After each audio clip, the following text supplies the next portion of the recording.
Hey guys, I'm here with Pepper, and we are going to chat today. This is us like barely operating. Pretty much, yeah. Yeah. Okay, there we go. Now I've clicked all the clicks and buttoned all the buttons, and all the things are on, and everything's here. And now I can just chat with you. Yeah. Well, I hopefully don't have any slurring issues, but they did take out the stitches, so that should help. Oh, I was thinking you just drank too much, you know. I wish. No. Yes, you're like, after surgery, I think I need to drink too much. After surgery, getting those nice pain medications mixed with some alcohol, not recommended, but I mean, some fun. Not for my liver. Yeah, that's But we're friends because we share the same liver. So that's a buddy of mine had a shirt that said that when we were in Japan, because there's a trend in Japan to just put English words on there, and they don't know what they're saying, and so it becomes particularly funny because we'll end up with some phrases that you're like. My wife had a sweatshirt that said "She is the rarely beautiful woman," and on the back it said "I want to eat." It's yeah, I've seen some of the shirts that you're talking about. They're wonderful. It's super it's weird because I've met people that came over to study from Japan. They came over to America, and it's weird. They're like, yeah, we didn't think America was like this. Like it took them for a learning curve. Well, and I get it, because usually all of the phrases are grammatically correct. Mm-hmm. They're just weird. Yeah. And like that t-shirt, or I guess it was a hoodie, but the hoodie said, "We're friends because we share the same liver." I'm still trying to figure out whether they're saying we're friends because we shared the same river and just mispronounced it. Like we're buddies because we live on either side of the same river, or some, I don't know. We still aren't 100% sure what it meant. But it's the same thing when I see people who have random kanji tattooed on them. And I'm like, do you know what that reads? Because I do. I actually went and saw my cousin once in Texas, and I saw that he had dragon tattooed on his arm. And I was like, "You have dragon tattooed on your arm?" And he's like, "Oh, good. I was hoping it said that." And I was like, "You didn't check?" Because, if it had been me, you're just darn lucky. Because if it had been me, I would have really screwed with you on that one. Yeah, this says dragon. Yeah. Oh, maybe liver and onions. Liver and onions. We share the same liver and onions. Yes. Good morning, most disgusting Donald. Dish on the planet, liver and onions. Donald's in rare form this morning. Good job. Oh. We're all geared up and ready to go. Yeah. No, I think the weirdest thing is the pop songs from other countries, not just Japan, but just. Well, I listen to Korean pop and Japanese pop now, and at least the Koreans seem to have a solid grasp of what they're saying in English. A lot of the groups, especially groups that I listen to, like Blackpink, Twice, Red Velvet. I just have to point out, Blackpink actually has 3 members that speak fluent English. That's what I was going to say. They speak there's a big English. Difference. Some of them come from here. Some of them come from, like from our Korean culture, our American Korean culture. They'll move back to Korea and start a group band. Yeah. And, because like Wendy from Red Velvet's Korean or Chinese. Yeah. Stop. Canadian. They all start with C. Yeah. Korea, China, Canada. They all start with C. Well, Korea starts with a K. That's why I'm making the face. Because that's where I am this morning, apparently. I have zero clue where I am on the planet today. Yeah, I will South second American on pop, Donald's yes. word on that. Yeah. Well, and for me, the Asian culture, East Asian culture, has always just been comfortable to me. So, people have like spots that they are happy with on the planet. And some people, because I've noticed that world travelers will travel the world and they'll be like, oh, yeah, this place is fine. This place is fine. Then they get to that one place in the world where they're like, nope, this is my second home, Yeah. And East Asian culture has always been my second home. I don't know what the story is, but Japan, Korea, China, all of that area is very comfortable to me. And even though it's extremely alien from my point of view, as far as like being an American and American culture and stuff like that, for some reason, it's just very comfortable. I went to Germany and I'm like, I'm in Germany. I shall drink German beer. And I went to France and I'm like, I shall eat French bread. And then I'm like, time to go home now. Actually, like for the most part, like my family in particular, they're like, if you go to France, just like make sure that you know someone that lives there. Yeah. Type deal. Some of my family's members have said that to me. I have family that used to live, and a lot of them grew up in France. Mhm. So, it's different. It's definitely different. It's not for everyone. Yeah, I took my sister with me. My sister speaks French and German and like 27 dialects of Arabic, and so I just call my sister around and she translates. And then I do my best with my like 4 words of French and my 6 words of German. But I did run into like a Japanese tourist group, and I was totally fine there. Because they didn't speak any English, but I spoke Japanese, so we were good. And my sister was like, I'm lost. And I'm like, for once. Yeah. No, I think what it is just like when you go to different countries, sometimes what makes it, you make someone that's going there that's not originally from there, like, feel displaced automatically the moment that they get there, is the fact that a lot of the times there's no emphasis, for at least for some people, to kind of study about where they're going first. Yeah. And I think that that's like the thing is, and then that's one thing. And then, yeah, and Donald is making a good point with Thailand right there. Well, Thailand is yeah, and then he also I feel points like out it's something to do with nationalism and globalism. Some countries just expect that they're a globalist country and they've got traffic coming in and they've got traffic going out and they just accept it. And they've got world travelers all over the place, and that's fine. Some countries get really freaked out about that, and they get very upset whenever people come in and they don't, because there's some parts of the culture you really have to respect. When I was in Japan, I hated it when people got on the trains on their phone and were yakking, especially when they were foreigners, because that's inappropriate in Japanese culture. We don't talk on the trains, not on the phone. You can talk to each other, but you have to talk to each other in hushed tones. And a lot of it has to do with the fact that a lot of Japanese salarymen are trying to sleep. It's the only time they're getting any sleep is on the trains. And so, that's kind of a thing. But I hate it when foreigners go to Japan and get on the train and start yakking on their phone. That's horribly rude, but it's a minor thing. And of course, the Japanese just deep breath and accept it. But you can see it in their eyes whenever they see the foreigners like us who get on the train and we just sit down. And when the phone rings, we immediately silence it, and then they're like, you understand the culture. Yeah.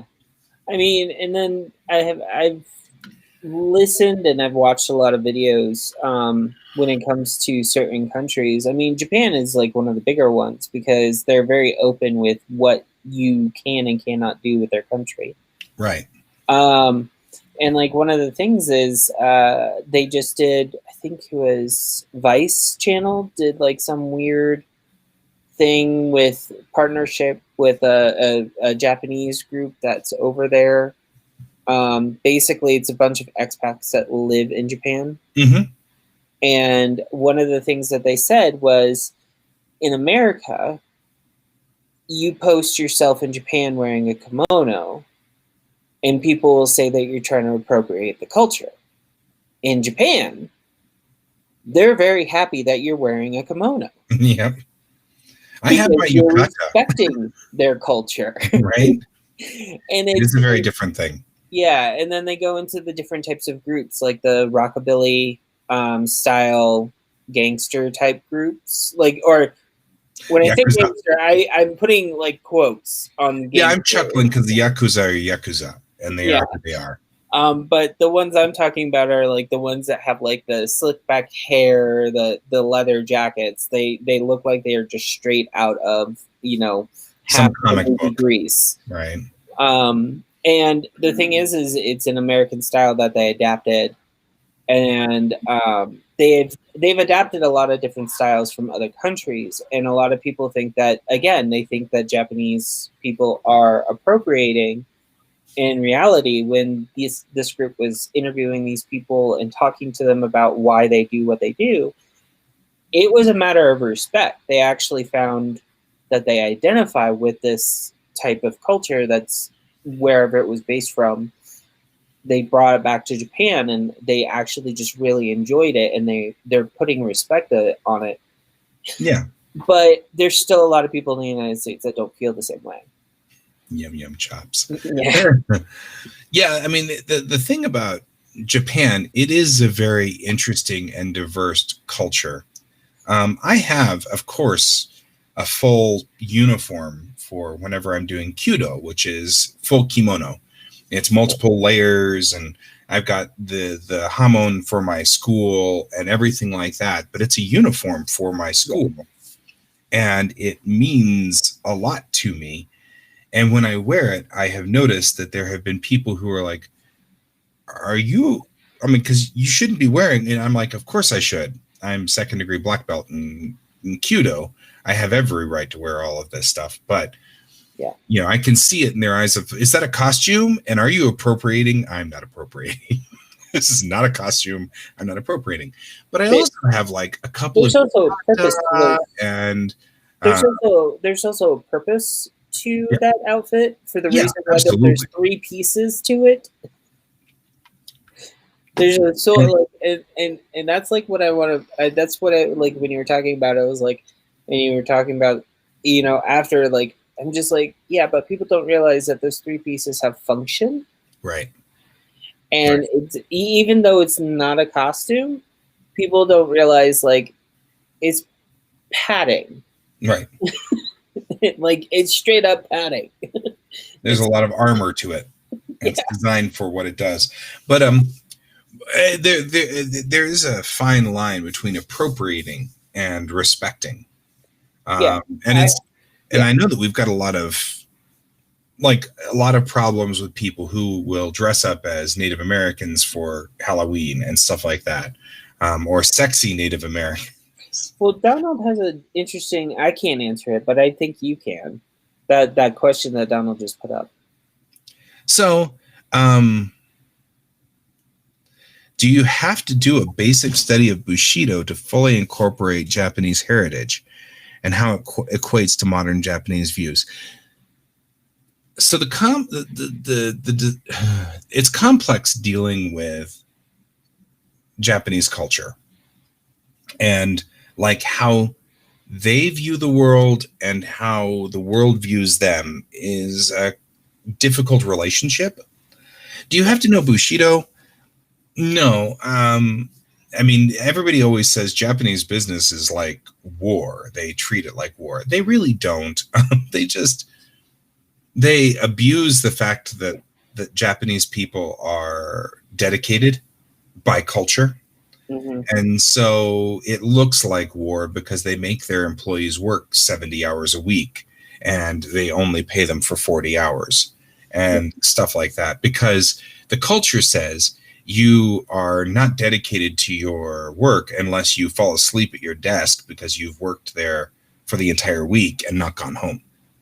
That's a cultural thing, and I think the companies take that and abuse it. But it does. You know, the truth is, having worked in now Japanese companies, they get the same amount of work done as we do. They just look busy the entire time. I found that one out the hard way. They are still only getting 40 hours worth of work done a week. They sit there and they look like they're typing all the time, and they're not really typing. And I've heard from like other people like that if they've taken they purposely will take a nap at their desk to make themselves look like they're exhausted. Yep. Yeah, it's a very different style of work environment, that's for sure. It's completely different. I personally would have loved to have taken a nap at my desk. I just can't sleep that way. I mean, I can, but that's just like for me. For me, the way I was raised, that was just rude. So the thing about martial arts, though, every martial art has a different degree of depth into the culture, and I would call Kyudo the deepest in heritage, culture, requiring sort of a knowledge of what's going on in the society, so to speak. It's a very prim and proper martial art, and it's also one of the most dangerous. You're dealing with a longbow, and that's a very dangerous weapon. Katana are dangerous, but you can't kill somebody 24 meters away with a katana. So as dangerous as katana are, every year we lose about 2 or 3 high school students there who accidentally went to retrieve their arrows when someone was firing, and they just forgot that there's a procedure you're supposed to go through.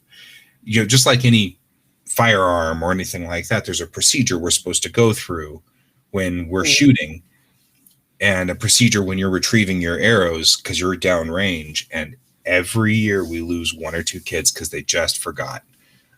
It's a dangerous martial art. We don't lose any kids to kendo or any of the sword forms, you know. Which I mean, when I was a kid, I actually went to a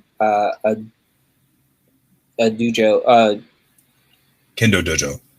Yeah, they studied kendo there. They also studied a form of Japanese bow. I can't remember what they called it. Yeah, but that's when you talk about the way of the warrior, Bushido. And I don't mean to cut you off there. I'm responding to Donald's statement here. No, he actually is saying like because they called it a form of Aikido that I was studying, but they had kendo there. The one thing that I remember about that, like I was very young. I stopped when I was around 13 years old because they packed up the dojo and like they left town, and they didn't tell any of the parents. Oh, that's nice. You just show up one day and it's empty. Yeah, that's literally what happened. I showed up for class and they were gone. They were doing an archery though, huh? No archery, but they did have like some staff. of my class. You mean bow staff? Yeah, the staff, like the actual staff. It was bow is one of those words that irritates me because in Japanese the bow is the staff. In English, the bow is the bow that you shoot an arrow with. So I can't tell who's talking about what. Let me reiterate. It was the people who ran the dojo were people, and this is what I was getting to. They actually went over and studied in Japan for 10 years. Right. So they themselves had a lot of the garments and everything were Japanese for themselves. Their students, however, could not get the same treatment because they studied in America. Right. Now, so that it is interesting. And that's what I think. That's what Donald's heading around here. Because like all martial arts have sort of the same kind of roots. Mhm. Like if you talk about Brazilian jiu-jitsu, Mhm. Brazilian jiu-jitsu comes from Japanese jiu-jitsu. It just happened to leave Japan before World War II. Yeah. After World War II, all of the martial arts in Japan were banned unless they were competitive, which is why Kenjutsu, which is the way of the sword, became Kendo and was, competition to see who could hit each other and on the top of their head with a stick. Or in the stomach, or in the arm, Right. or in the leg. And that's why but I mean, as opposed to Kenjutsu, which is you deflect the sword and then come in and then chop out the head and then take off the jaw, and you're like, whoa, whoa, whoa, whoa, what's this? It's a completely different art because the jitsu is the war art of, and the do is a practice of. Right. They both have the same core, and Donald's talking about that, where it's talking about the philosophy of honor, and the philosophy of that's Bushido. And that's the concept behind all of these. It's the way of the warrior. Bushi being warrior and do being a road or a path. And so Bushido is the way of the warrior. And he's absolutely right. That's core at almost all of these, but it's taught in different ways. Yeah. We all learn that one way or another through all of these different martial arts. And it's kind of funny because I make comments that Karate Kid was actually one of the best martial arts movies ever because they actually really did talk about Bushido. Yeah. And they did it in sort of the way that all of us learned Bushido, which is some weird roundabout way that you didn't realize that you just got taught all of these structures that are core However, that foot thing is not a move. You do not want to use that thing? Wide open. It leads you wide open, and the leg sweeps, I just have to say, are completely wrong. Well, I also feel like that karate is combative or is competitional karate. Yeah. It's different than an actual.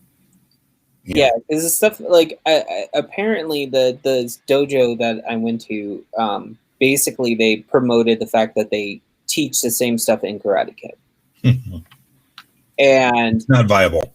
And I actually basically asked one day one of the son of the sensei, who was another sensei there, and I literally asked him, I was like, dude, are these actual things? And they're like, no, and we're gonna show you why right now. Like, they're like, if you're standing on one leg, that means all of your weight is now pinpointed onto one spot. You can now get thoroughly hurt if someone hits you the right way. Yeah. Right. I mean, it's one of those things. So the philosophy of Bushido is at the core of all of these. And, there are all kinds of funny things that they said in Karate Kid that I loved so much because it is an aspect of Bushido. First rule of karate, no be there. It's still one of my favorites. It's also one of the first movies that I think I saw that had some form of natural or metaphysical type healing from Japan included in it. Yeah. So like the Buddhist practice of like energy healing. Yeah. Right. The karate is horrible, and that's okay. They had MMA style martial artists out there or whatever trying to teach them how to do it. But the script underneath it was pretty solid on explaining all those things. We did the same. We always do the same things too. The sand the floor stuff, and you're like, okay, I've been sanding the floor for 6 months. When do I learn to pick up a bow? Yeah. And it's like that was the same thing in Kyudo. It was the same thing for me. I couldn't touch the bows for the first 6 months. Mm-hmm. I wasn't even allowed to touch them, but I carried them everywhere. As long as they were wrapped and put away and not ready for firing, Yeah. And it was my job to carry all the arrows, and it was my job to do all of that stuff. And that's the way it goes. And all the martial arts are that way. And it's in a way we were learning respect for the equipment Yeah. and respecting the dojo and respecting the other people in the dojo and things like that. Yeah. But then we would sit and have tea in the middle of the practice. So we'd practice for 1 hour and then we'd all have tea and we'd all sit around in a circle and Sensei would tell stories. And Yeah. he would tell like all kinds of fascinating stories. I went to an exhibition at the museum here. It's been a couple of years now, and they had various. Yes, my Cowboy Bebop shirt. They had various equipment and things like that. But one of the things they had was they had a Kyudo bow and they had arrows, and it was funny because they said they had one with the crescent heads, and they were like, yeah, there's no real understanding of what those crescent heads are for or something like that. And I was like, I know exactly what those crescent heads were for. They're for taking out guy lines on ships. And that's what you do with those things. They would fire them and they would spin and they've got a blade along there and you'd fire them at ships. But nobody believed that those bows would hit a ship at sea. And so they were like, nah, we don't believe that could happen. Well, it's true until you've seen a Kyudoka firing a bow. Then you're like, oh, no, wait, I could see that happen. Yeah. I mean, I've seen the Japanese bow, and I've seen arrows shot from them. I also know that their bow is formulated for long distance. It really is. I mean, it's not like the curved bow, which we have indicatively. A lot of people see that in like European style bow are in archery, but it does like a more like for me, it's always done. The Japanese longbow has always done a lot better distance wise. Right. When I try to see like people doing the competitions and stuff like that. Yeah.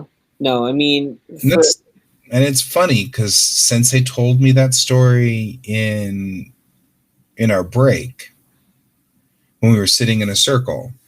He was telling a story about the Mongols coming into the port and they were going to attack. And the Mongols had their ships. No, it wasn't the Mongols. It was another warring group. Japan has been invaded a lot. Yeah, but it wasn't. This was specifically a warring group because I remember now. Yeah. It was a warring. I know. I keep saying tribe in my head, and it's not tribe. It's feudal Japan had a whole bunch of different factions. Yeah. So the faction got into the bay, and they were sitting in the middle of the bay, and the only all the warriors, the samurai warriors were sitting. The bugeisha were sitting on the beach waiting for them to come ashore, but they realized that there was no way they were going to be able to handle it. And so one lone Kyudo archer stood way up on the cliff, and he used those crescent bows or crescent arrowheads and took out all the guy lines, which waylaid the ships. They were stuck in the middle of the bay. Then he took fire arrows and fired them at the ships. Mm-hmm. And since everybody on the ships, they were all samurai, they refused to get out of their armor. And so they sank with the ships. So one lone archer wiped out the entire armada because he just took out all the guy lines and then he would sink the ships with fire arrows. And it was like, and of course, Sensei's whole point was there's a lot of power in one specific, his whole thing, he was talking about tactics at the time, right during this one. And he was talking about how one piece of military positioned in the right location could cause the right thing to happen. Yeah. So I've seen slingshots go too, but I don't think your slingshots, I've never seen a slingshot go as far as my bow can go. I can do deadly damage at 25 meters, which is 75 feet. Yeah. So, and I mean, I can hit, but it's not just that. You were talking about this before, Donald. Bushido and learning about what you do is more important than the thing you do itself. My sensei, who was 8th degree, and I think he made 9th degree before he passed. My sensei one night did the blindfold thing, where he put the blindfold on and then shot the target. And his whole thing there was, it's not about the target. It's about the body and where your body is and how your body is positioned. Mm-hmm. And so he proved it by hitting the target blindfolded. And I was like, well, okay, there's that. It was kind of a creepy moment. A little scary. Yeah. But that's a target that was 75 feet away, and he hit it blindfolded. Yeah. So there was rumor that there were Kudo archers back in the 1800s that could hit people in the dark. Rumor. I mean, don't take this the wrong way. Like my dojo, they had similar stories about what right. Like, what it was like. That's why I say rumor. I mean, I'm not saying it's impossible, but like at one point, like during like, so my dojo was set up that basically there was always a younger class and an older class right after. The right. Younger class would put out the mats and make sure they were clean and on the ground. Mm-hmm. And then they would leave them there for our class. We just had to wipe them down. And then there was another class after us. The other class after us, if you stayed, you got to hear some of the other stuff that's more, I guess, graphic in the sense. But essentially, what they would talk about is like, because they never gave us bladed weapons at our dojo. Like we had the staffs, we had kendo, but the everything was non-bladed. Right, you had shinai and the bukto. Yeah. Now, the okay, so sorry, I'm looking what V just said. So. Yeah, I think she's spot on. Yeah. It was a rumor, however. Dan, what's his name? He does a podcast called something about history. It's like deep dive history or something like that, where he goes on and he really drills down. He did one on Japan. And his quote is so spot on about the Japanese, which is, the Japanese are just like everyone else, only more so. And that's probably the most accurate way of describing Japanese people. Yeah. They are like eternally obsessed by some structure of their society. Yeah. The structure of society says that they must be obsessed with their work. Whatever their work is, they have to be obsessed by it. Otherwise, they're useless. And there's a real structure to it. So it's part of the reason why katanas got to the point where they were the most deadly sword that was ever created. Why my longbow is better than a European longbow, and things like that. And, they invented things that shouldn't have existed in the time period that they were invented. In the 1600s, the bows had helix running. I mean, just look at the samurai armor alone. Like, a lot of people don't realize, like, the inside layering is actually paper. And it was like, the way that it was made, it was just, You're good, B. That's perfectly awesome. Yeah. You have sparked a different path. I mean, that's great. I love it. But I've seen things about early Japanese fire fighters and what they wore, and pretty much it was like samurai armor. Mm-hmm. Because underneath the samurai armor was fireproof because they used indigo. Mm-hmm. And indigo dyed anything basically is harder to catch fire. Which made sense if you think that we were using fire arrows. Yeah. I mean, like, not like the Kudoka couldn't figure that out Yeah. somewhere on the line to I'll just start shooting you with fire arrows and that'll be great, you know. Um, so I'm fascinated by martial arts in general. I mean, all of them, everything from Krav Maga all the way through the traditional arts from China and Japan. Which kind of leads into the new release of Lady Dragon by Disney. I'm all about that. No, sorry. Is it The Last Dragon or Lady Dragon? The Last Dragon, I think. Yeah. Which case, when that trailer aired, one of my friends from college who is Filipino basically was super excited because it shared. Arts. Well, and a lot of people don't know that they have their own. So, Yes. But yeah. Oh yeah, absolutely, Donald. There always been. I mean, the special forces of Japan we call ninja. You know, and I mean that's pretty much what they were, was the special forces. It's funny how culture changes ninja, and then you go over into Japan and you start finding out what the ninja really did, and we do like such a different take on them. You I know, always thought they were dishonorable, and they were only dishonorable because they had a specific task to do, like to assassinate people when they needed to be assassinated for whatever was the structure that needed to happen. Yeah, I always took that they were like the covert ops people. Yeah, they could never really talk about what they did. Yeah, and they were. And I left it at that. It's yeah.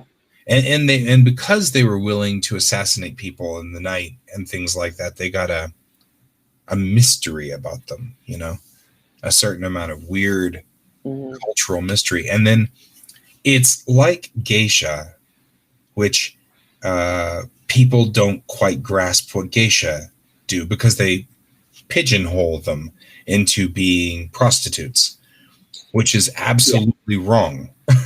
You know. Well, and there's also different levels of geisha. Yeah. From my understanding from other people from Japan, the geisha have different levels. There is, but they had a specific job, and some geisha were samurai. Yes. And that's something that other people are like, huh? I don't get it. Well, they were female samurai. Just people who followed a certain code that was more like the Bugeisha or the warrior's code, Bushido. And so it had nothing really to do with what their job was. It was whether they followed the code or not. The samurai code. Yes. Yeah, definitely. Not just Japan has night warriors and hunters, but yeah.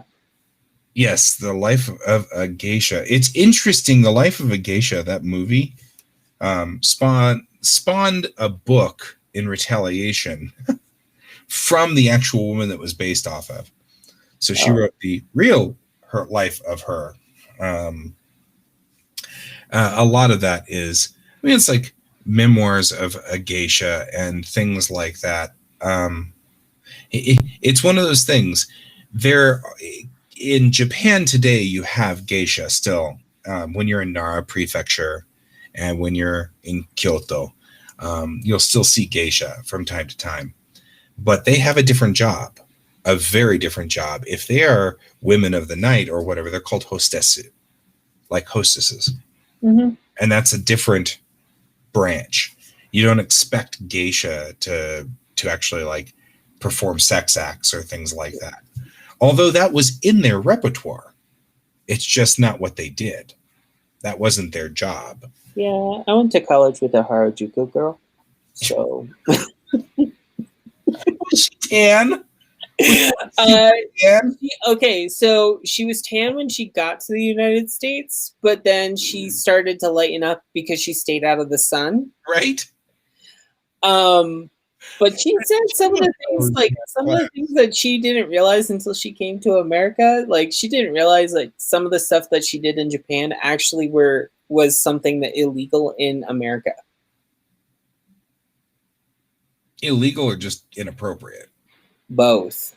Yeah. Uh, Yeah, I I had mean, I know what you're talking about. It's just like some of the things just Americans kind of like take this like, and I'm not going to go into details about this person's life. It's not mine to say, but there are right. like, yeah, ADD. She's justifying. She's actually scientifically justifying my sensei, which yeah, I appreciate, and my sensei appreciates. yeah. Thank you very much. I think that there's some parts of like when we were getting onto this topic, I find it funny because we always end up going back to Japan, both of us. Um, My heart's halfway there all the time, I so know. it always makes sense for me. And what's interesting is when someone was when V brought up across cultures about people who hunted at night or any of those. Like when I was growing up, there was my grandmother. She would talk about Irish folklore and myths and stuff like that. And there was a few about like stuff that happened at night and stuff like that, but they weren't to the extent of the ones I've heard in from Japan. Right. You know, it's a little bit different, and I think what makes it fascinating about Japanese culture in this regards is that they have a very rich history of it being passed down orally, and a Mm-hmm. lot of the times people have a hard time believing that that's what they did. Mm-hmm. So, Yeah, and Donald's talking about tea houses. Interestingly enough, my yep. sensei's wife was a fifth degree in tea ceremony. And my wife was invited over at one point in time, and they put her in a kimono and they dressed her up real nicely, and it was very cool. And then they did the tea ceremony. They taught her a little bit of the tea ceremony and then just performed it. Um, so it was really cool to watch, and it's very, very reverent to watch tea ceremony. Mm-hmm. I sat over in the corner, of course, because I'm not involved in tea ceremony. Anyway, which is kind of, but that was all right. That was totally fine. Yeah. But it was fascinating to watch, and I took pictures. So I've got pictures of my wife in a beautiful kimono. And I mean, it was kimono, like 17 layers and the obi and everything like that. And my wife looked lovely. It was really great. Everybody looked lovely, though. I mean, all of these beautiful patterns, and they were gorgeous, and it was just like it was a great thing. But yeah, that was my sensei's wife, who happened, by the way, to be the Japanese teacher or language arts teacher for my school. That's how this all happened. Mm-hmm. She was the language arts teacher, and she sat behind me. And I told her I was into martial arts, and I said I'd done some kendo, kenjutsu, and a little bit of kyudo when I was here. And she went, "Kyudo, really, in America?" And I was like, "Yeah." And she's like, "You need to meet my husband." And so I was like, "Okay." She's like, "Dress really nicely. Don't say anything." And I was okay. It's a very funny thing. Yeah, I mean, and I agree with V and you. The geisha clothing, the kimonos. Yeah, I mean, you can't get past like the patterns and everything, the vibrancy of the cloth that Yeah. they use. It's amazing. Um, I had an old roommate that went over to Japan and actually got a full set of garment, and yeah, so Well, and so Japan, up until contact with us, had a completely different idea of nudity. So there are still dual sex uh, hot spring baths in certain parts of the country where you just go in there and you get into the bath and you're with women and men and kids and everybody, and it's just the way it goes. Um, and that's cultural. And I actually find that to be sad that we have evolved to the point where we are infecting their culture with their puritanical beliefs that naked people mean sex. and so they're losing them. You can really now only find those deep in the mountains, far, far away from Tokyo proper. Well, It's totally Western nonsense. And I have to point out, I'm not trying to defend American culture or even Western culture in general, but everyone is about prudish. Tons of them are prudish. Oh yeah, but it's prudish comes from the root is the same from the puritanical. Yeah. So it's the Puritans, and really, honestly, we have evolved into naked people in equal sex, and that's ridiculous. I was thinking about this the other day, which is a good segue to the work we've been doing. Yes. When I draw my characters and lay them all out, I take them all the way down to no clothes because some characters have scars or bruises or something like that we want to illustrate. Mm-hmm. And I always feel a little funky whenever people look at that and they're like, gosh, you're awfully detailed. And I'm like, when I put my character in full uniform, I make sure that I put like all the patch information on. I'm going to put nipples on them. It makes sense. Yeah. It's like such a ridiculous thing. But and our society is so weird that that's a thing, Yeah, I actually had to deal with this at one point because I sketch and I doodle, and before I put clothes on a character, like I always have like how everything is supposed to lay out based upon the body shape. Right. And I got so many different people that would sit there and go, well, why did you draw her naked before you put the clothes on? Now I can see her naked. I'm like, and? Is my black line work not distracting enough for you? Yeah, birthmarks. I mean, there's all kinds of birthmarks, yeah. Donald's talking about this, but the other thing I have often said is I did this with Tamerlane. I'm going to continue this with Bellatrix Rising. It's a different culture. We're talking about a different world. 500 years from now, in my idea of a world in the future, we've gotten over body image and body shame as part of my hope for the future.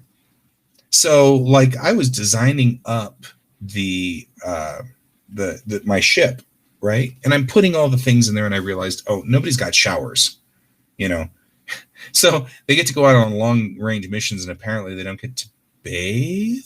So I was like, gross, I'll just take out 2 of these VIP suites and put in a shower set in there, and then the crew goes in and showers.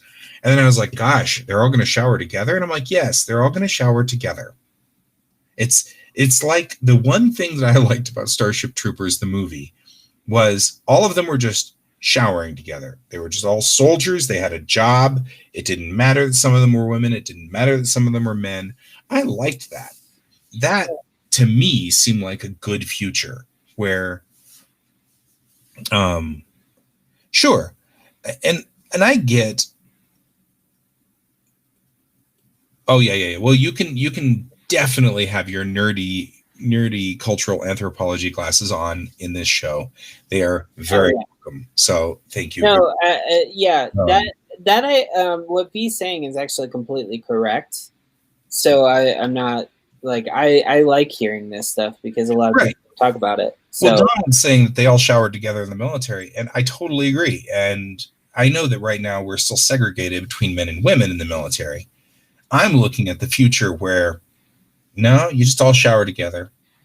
Yeah, I think the primary, and again, this is a Japanese manga I'm about to mention, but it kind of goes along with what you're saying, Guy. Tenchi Muyo, the manga. Oh, yeah. Has a character in it that is like Washu, but basically Washu's rival from school. Right. And she creates this man based off of a species that pretty much there's only one left, and he's in the story as well. Because Washu is broken. And basically what it is they go into the shower and all the girls freak out in the manga and force him to go into the guy's bath. And the guy, the one that she created, has no clue why he was just kicked out of the bath. Right.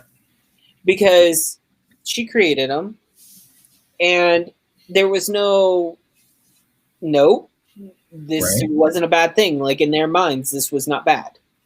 Yeah. And they all, and I do have to point out, the people I'm talking about are well over 1,000 years old. Right. You know, and I have to point out that Mihoshi is still my favorite character. I'm just saying. Nahoshi, yes.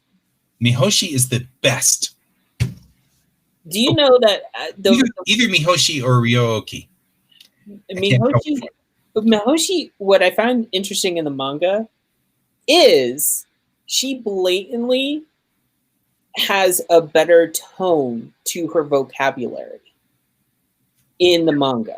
Yeah. She actually sits there and points out when someone sits there and says, "Hey, aren't those members of your race?" And she goes, "No, their tone is about 30%, is at 30% toner, where I am 40% toner, so they are not the same race." And like breaking the fourth wall was always was always Mahoshi's job. Like, yep, they use a different zipatone than I do. Yeah. I'm just saying. Yeah. You can tell that they're a different race because they use a different zipatone. Yeah, that's pretty much it. Yeah. Mihoshi was the best. That's why I loved Mihoshi, was because she was willing to break the fourth wall. She was willing to do all the weird. She was like Deadpool. Yeah. Totally wasn't involved totally in this. I mean, she was somewhere else in her world. Yeah. And I loved Mihoshi. She was my favorite. Ryooki was my favorite too, because this little rabbit with long ears, and everybody would go, "What's that?" And I'm like, "Oh, that's the spaceship." Yeah, pigeon language. And everybody's like, "The what?" And I'm like, "Ryoki's a spaceship." Yeah. Yeah. Well, I mean, it'd be after Sailor Moon, I got into Tenchi Muyo, or just Tenchi in general. Did you watch the OAVs, or were you in the show? I watched the OAVs, and then I watched the show that came after. Best opening OAV. That was, I mean, music is just kick butt in that opening. And when they revitalized when they revitalized it and brought it back, when they reset it, to make it go along with like the very first series again, that was kind of my favorite. But I miss Kione. Yeah, because Mihoshi and hers relationship was super fun to watch. Because like you had Kione saying Kione say stuff like, "She used to be the top of the force. What happened?" Right. And then you find out, like, when she's not included, you actually find out that she had that Mihoshi had a complete and utter mental breakdown. Yeah. And like, and gave a lot of depth to that character. Yeah. A lot of depth to that character. Yeah, and then you also find out that not only that, like the GXP is pretty much her family. Are we watching this microphone tilt down over time? I'm thinking so. I didn't notice it was that far down. Yeah, I keep aiming it at me. Yes, Deadpool. With his. Yeah, well, and that is the thing about Deadpool, that there's all kinds of awesome about Deadpool, but for me, what I love about Deadpool is the way that he breaks the fourth wall, and does it in a way that fits. You know what I mean? I still think the best thing ever would be to watch Deadpool suddenly stuck with Spider-Man in a PG-13 version, which means they can drop exactly one F-bomb. And so somebody had this as a headcanon, that they spend the entire movie with Deadpool shutting people up because he wants to save his one F-bomb for the movie. You know, he can only say the F-bomb once, and at the very end, Spidey says it. You want to know something that's really horrible? You want to know something that is really horrible? I can picture Ryan Reynolds and Tom Holland actually making that happen. Right?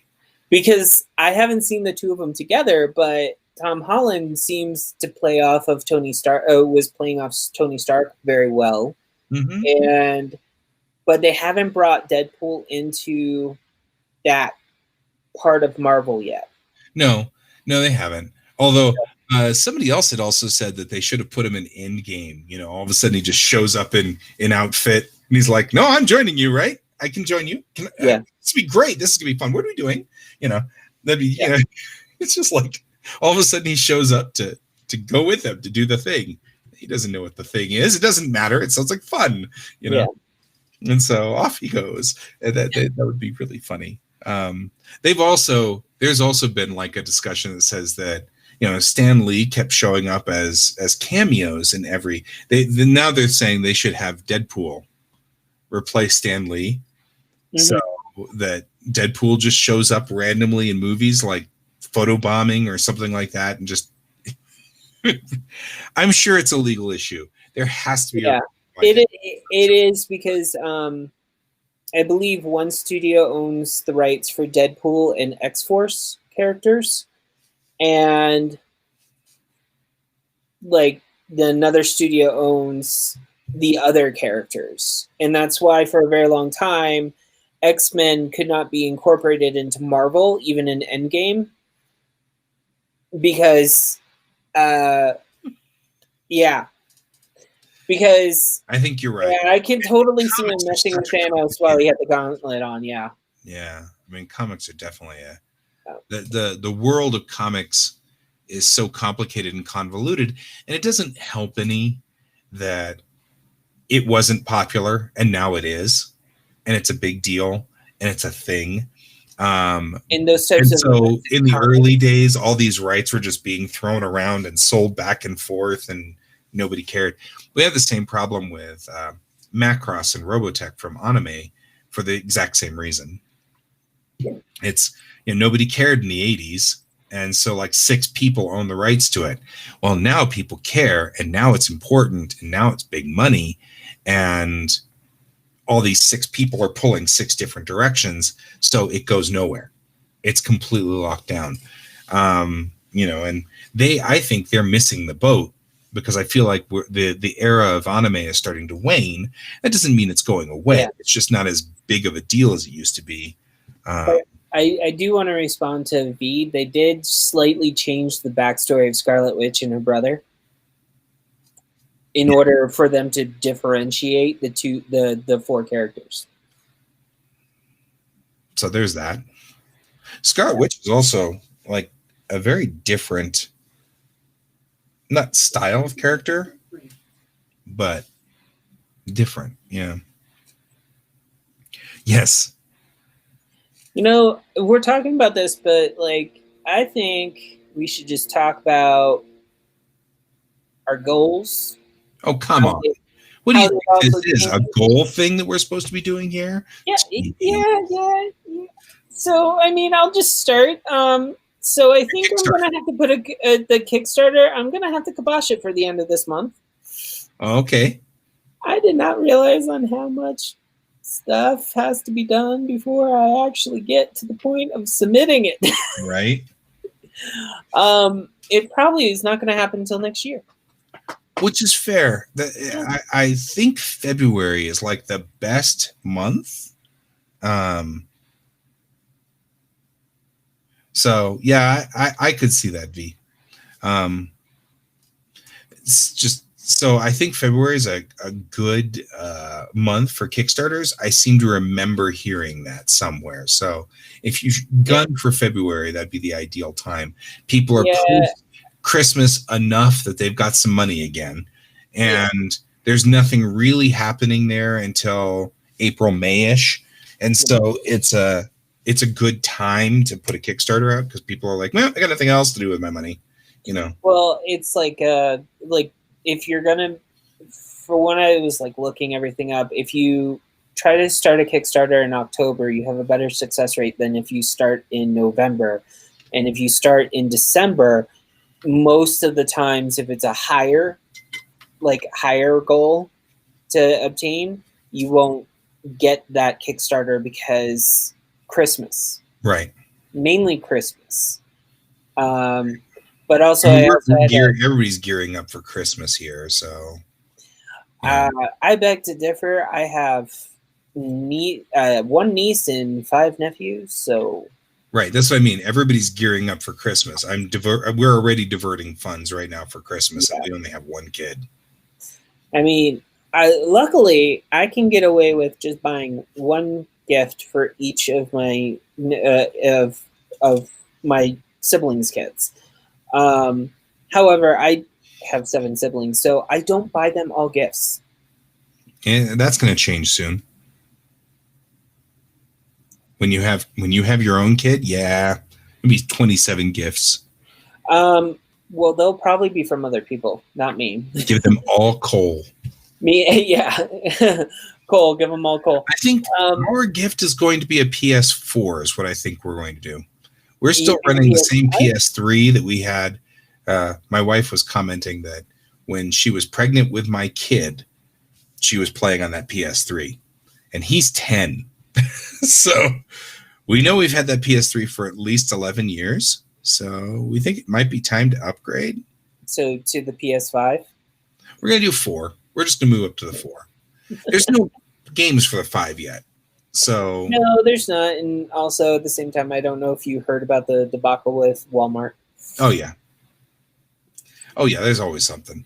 So well, I mean, that's what, like, I just want to point out, if you're getting your gaming stuff from Walmart and you think it's going to be cheaper than going to like GameStop or a privately owned gaming store, I want to tell you that you're significantly wrong. Yep.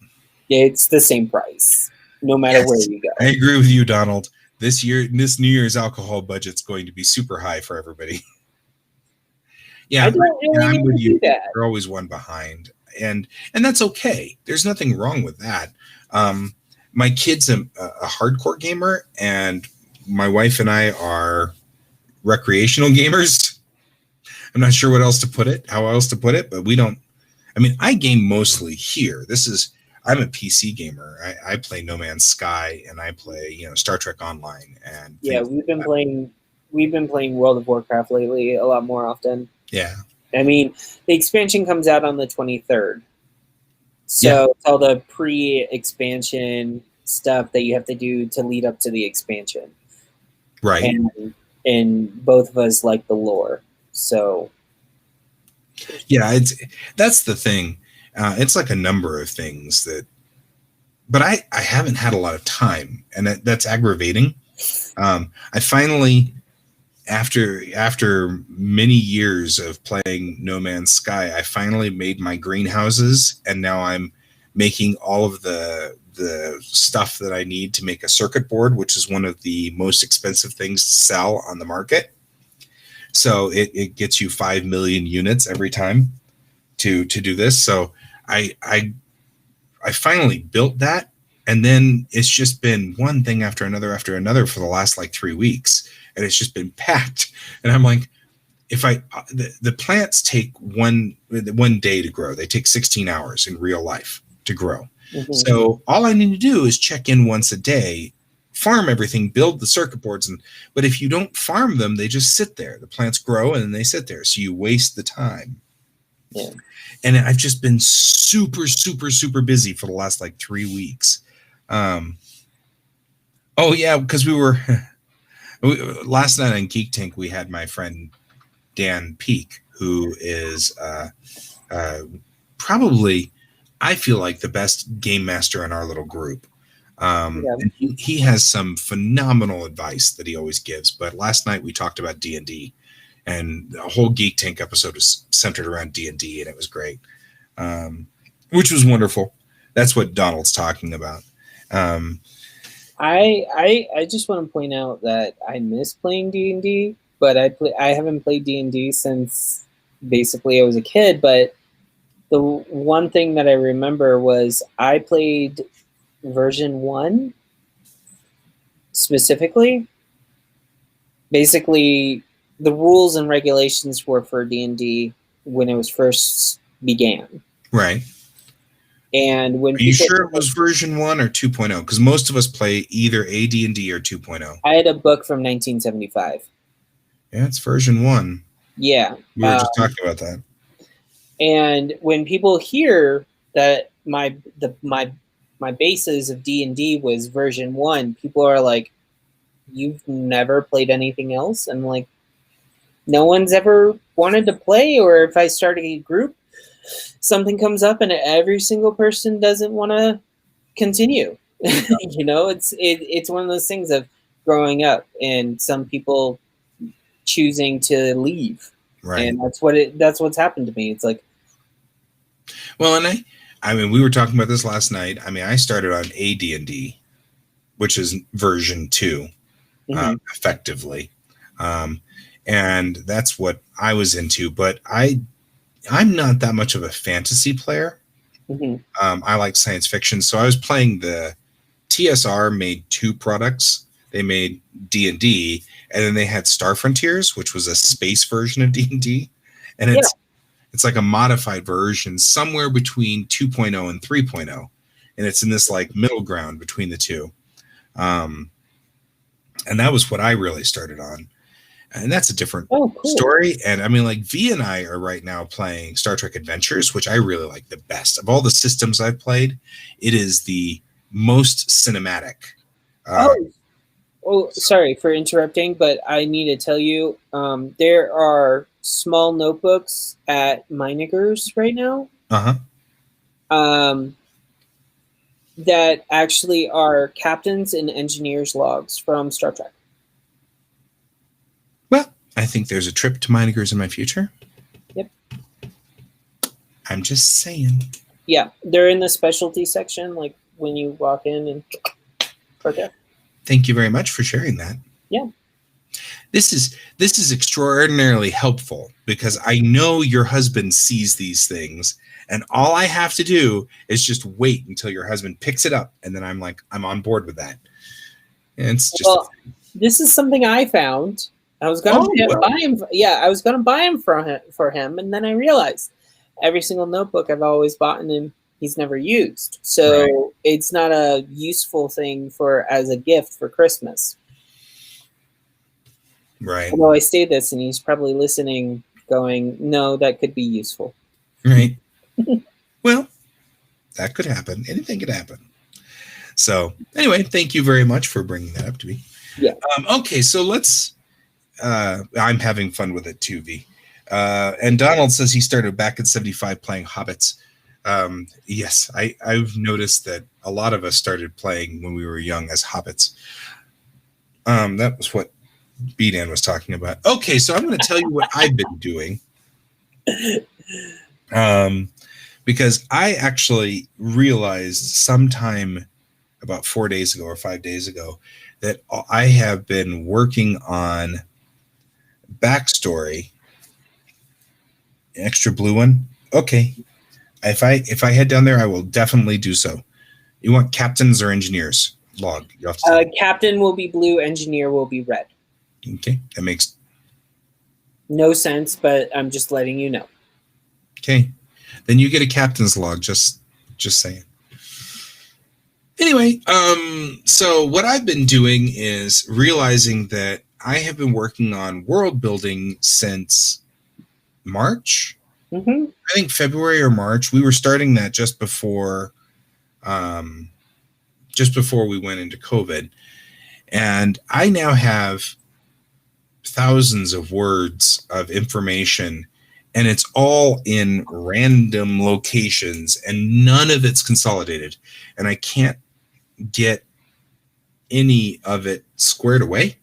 So I had picked up this book off of somebody on Etsy, which was, download the PDF sort of thing, but it was organizing your story, and it's a whole bunch of, here's how you organize your character, here's some pages for world building, and here's some, so in other words, all it is just a framework for this.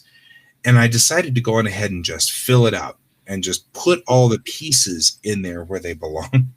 Okay. We have 70 pages for characters now. But it's all of their color codes, their uniforms, and character design. What's their personality like? Where were they born? How old are they? Things like that. All of that now is in one spot. And I'm so excited that I've been doing this. It's going to take more time than this because they're not all in there yet. Just Chang. Chang's in there now, but she's it. That's all we've got so far. Yeah. The rest of them still need to be built in, and that's fine. But it's been very good for me. Right here, you can see I'm doing locations. This is the Bellatrix complex. That's all the stars around Bellatrix that make that and a lot of it made connection pieces that I had forgotten because I was just world building down this road and never really like did connecting tissue. In this instance, there's 15 member states that I didn't even realize I had until I counted all the stars around the Bellatrix Cup. And I'm like, oh, I guess that'd be 15 member states. And it probably should be like 17 because you could just imagine one star has 2 planets. And those are 2 different member states. Yeah. And they always vote against each other in Congress and or whatever. There's a lot of they're the same species, but because one planet is one planet and one planet is the other planet, they don't get along. Right, they can't get along. But all this stuff, I had forgotten about some of the stuff that I had built, like family structures and things like that, which that is important. Whether these 2 planets are arguing with each other in Congress or not is not important to the story. It's fun, but it's just background. But I agree with Donald, by the way. Yeah. Squatty bodies in your worlds. Hobbits, halfling, dwarf. Yeah.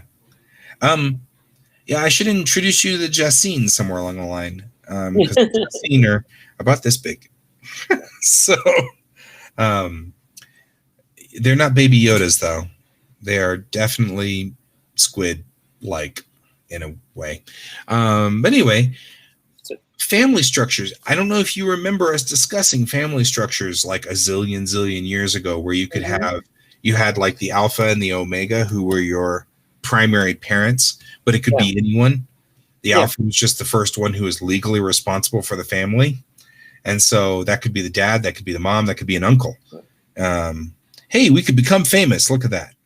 I'm good. Those guys, and they keep coming in with a different name, so I can't.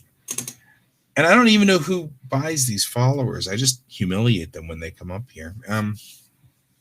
By the way, that's you can make me famous Twitch, if you're wondering. So, anyway, so I had forgotten about family structure and how the structures of the families work, and so I'm glad that I did this because I put that on one piece of paper, which says family structure in a big heading. So when I'm looking through the book, it's a page that explains it. And I'd forgotten totally about the fact that Chang will have a mom and a dad because the colony she's from was super, super traditional. Right. But everybody else is going to have 1 to 4 parents, depending on how their family was set up. And the mom might be the lead and the dad might be the lead. And it just depends on what their family was set up as. Yeah. And I've got to remember that because they're not going to talk about mom and dad. They're going to talk about their Alpha or their Omega. And that's going to be a different structure. And I'd forgotten about that. I also forgot about the fuel that my ships used for. I had set that up too. And I was like, oh man, there's so much stuff I had done over the last 8 months that I was forgetting pieces. So like I had already set up and designed the fuel structure and how my ships fuel themselves and what you need to do so that, and I'm like, that's great. Cause now I know that I can have problems with the fuel system naturally. Yes. And stuff. So that's what I've been doing is I've got, and I'll actually kind of bring this up here. I have now this is my book over here, and you can see all these pages. These are just the world building pieces. These are the technology pieces. And then here's the character pages. So, and there are all kinds of great things in here. It's like, here's Chang's, Chang's pages and stuff like that. And I've got all of her different bio stuff and family tree and all of that stuff. So Ewoks and Jawas, those are great. So That's what I've been doing for the last week or so, and I'm going to continue doing this until all of the information is out of these Word documents and into the world documents. So no progress on actual getting a comic page done. No, it's been really. I can do this with my kid right here in class. And I know that you've been having issues with that. I can't. So Yeah, it. So I don't know if V hasn't been here when we've been talking about this. Writing requires a lot of focus for me. I need to settle down, I need a hard focus, and if anybody asks a question of me or interrupts me or disrupts me, it takes about 30 minutes to settle back in. Mhm. And my family has horrible timing. They seem to need me once every 35 minutes. So I'll settle in, and then I'll finally start hearing my characters' voices, and I'll start writing, and they'll come in. Oh, what are we going to have for dinner tonight? I don't know. And then we go through that, and then I'll 30 minutes to settle back in. I'll start typing, and then, hey, Dad, real quick, could you do this? Yeah. Yeah. So there once was. My wife was going to martial arts in a park. Okay. And so she would leave and take him with her, but then she stopped doing that because it got cold, and now everybody's back here again underfoot, and it's like, so, but I think COVID hasn't helped.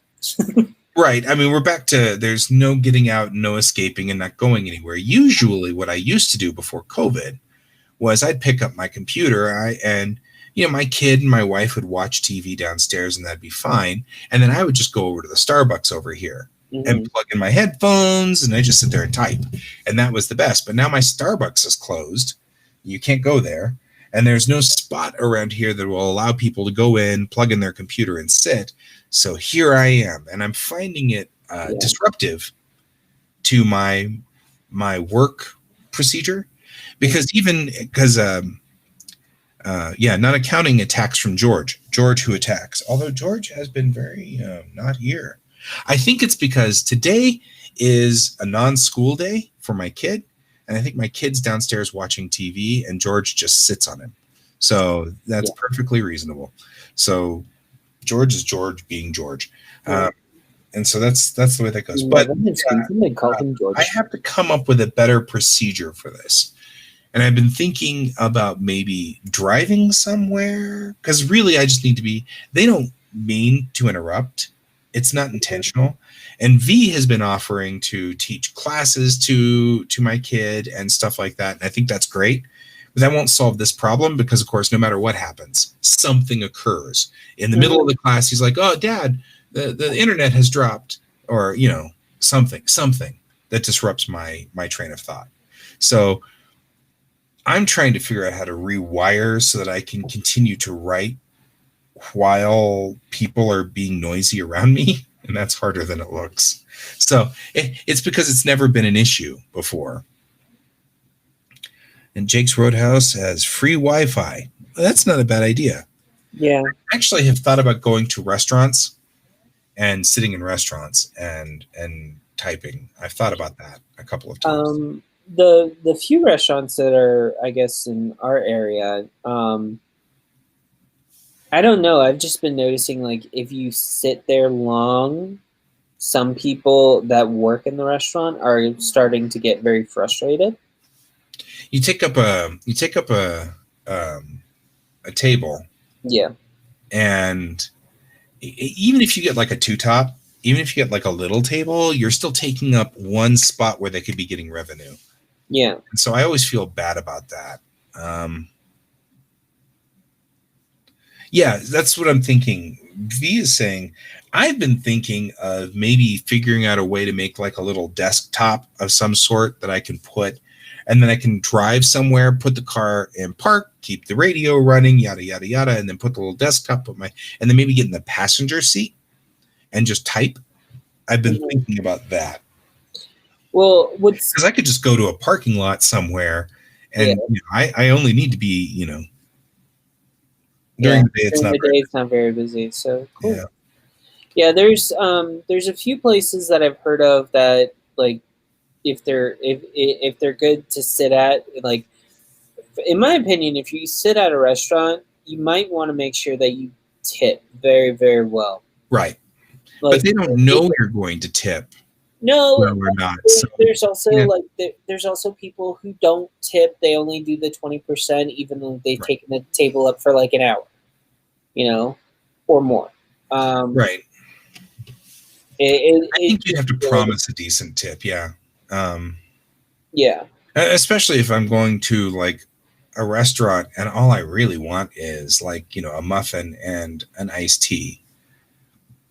yeah, Yeah. Yeah. You're right. You're right, V. I've got to tell them when I sit down. yeah. And also at the same time is it's a little bit courteous if you get like just something like a simple muffin or a tea, prepared to also buy a full lunch Right. if you're there longer. Right. And that's the thing is that, we're short on money at the moment, so that's not going to happen. Right. That kind of stuff. I'm just saying this because I worked as a server, No, and I'm that's with you. something I'm that totally on board, man. I appreciated, and Yeah. I mean, Writing is my biggest boogeyman of all of these things. It's the one that requires I can sit here and paint all day long. I can draw all day long. It's the writing. That's the biggest one. So once we clear the writing hurdle, everything is going to be smooth and it'll just flow and it'll be fine because I can do all the other stuff with people asking me questions and like yeah, I can sit here and draw while we're in this weekend. We've got a board meeting for NDK, and I'm going to be spending the entire weekend with them. And I'm just going to be sitting here, but I can sit here and draw in the middle of the NDK board meeting. And when it's my thing, I'll be like, yeah, no, I need to do that thing or whatever. Yeah, no, it's no problem. And I can talk to them and multitask. I just cannot write and multitask at all. And that's my biggest problem. And and that's my biggest thing. So we'll get there. I mean, I'm not. I think I think that the biggest thing right now is just a confluence of things. Obviously, during the day, I can't leave my kid, so right. this has to be an evening thing when my wife is here and she can watch my kid. And a lot of places close at 10 o'clock or earlier right now. Yeah, and so it's all good. Yeah. It's all good. We'll figure it out. That's why I'm trying to do anything else that needs to be done beforehand. Organizing my world building seems like a good idea. This can at least get done, and at least we're moving forward on the story. I've stopped building new things into my world. Now I'm just organizing it. That's one goal met. Yes. No more building new things into the world. And I can outline and stuff like that. I just can't lay down actual dialogue. Because if I'm distracted or whatever, my dialogue comes out stilted and, uncomfortable. Yeah, if I try to write, I'm kind of the same way. Like, I can do an outline, but my words for my characters don't come out until I actually start drawing. Right. And that's if I'm doing a comic book. Like, I've tried writing shorter stories or short novels in the past, and I get to a certain point and I'm like, hey, I know the ending. Oh, I don't want to write it anymore. All right, I'm good. It's yeah. Well, and I have been working towards better structure. For example, I have just a piece of paper now that has what is this scene? What's your goal in the scene?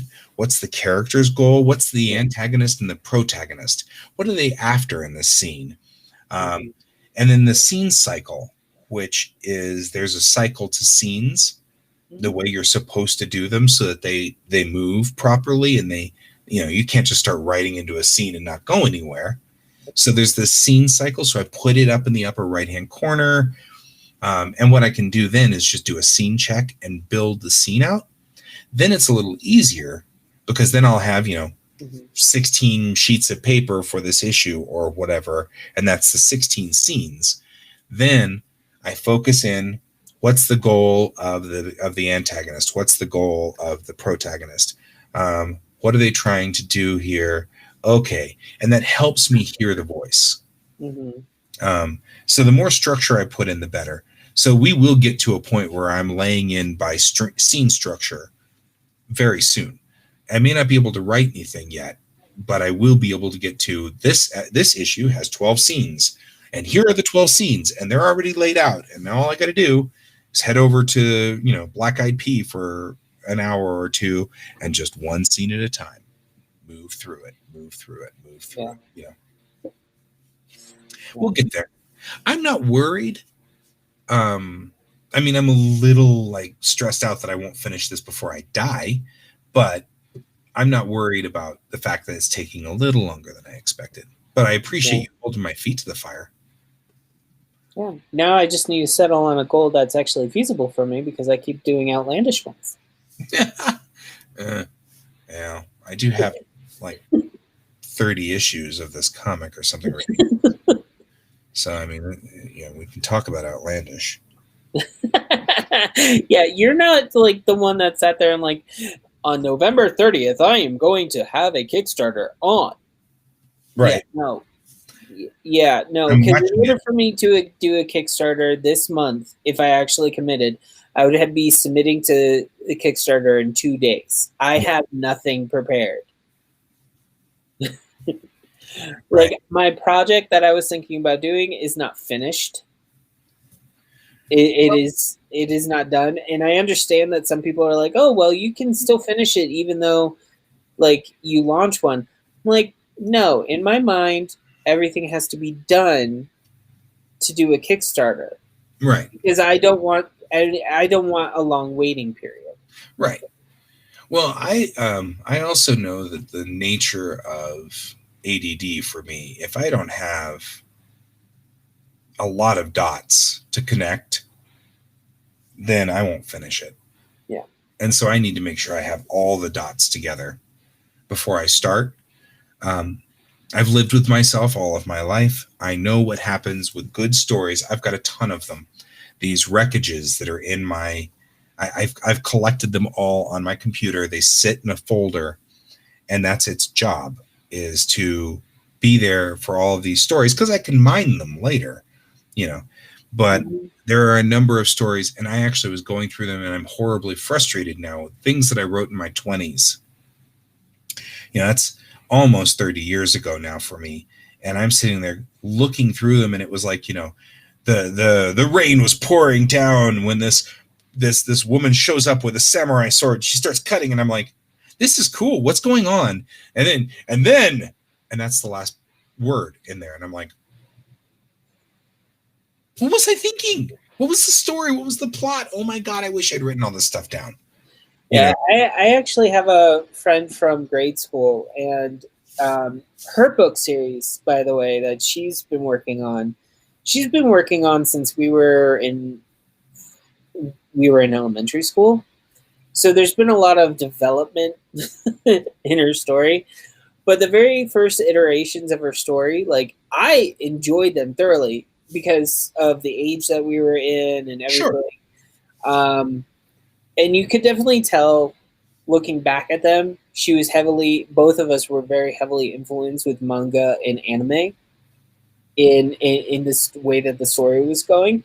Sure. But the thing was what she found was, the way that she wrote was so, kind of she's looking back at it and she's like, this person is a horrible brat. Why did I have this character design? Why? Yeah. Well, I think that's obviously true. Although I was looking back at some of my stuff and I'm like, gosh, I was writing better when I was 24 than I do now. Some of those pieces were really sharp, very eloquent. The wording was subtle and it was very, and it's like, there once was a time where I thought that I was just going to illustrate books and I was going to write my books with some illustrations in them.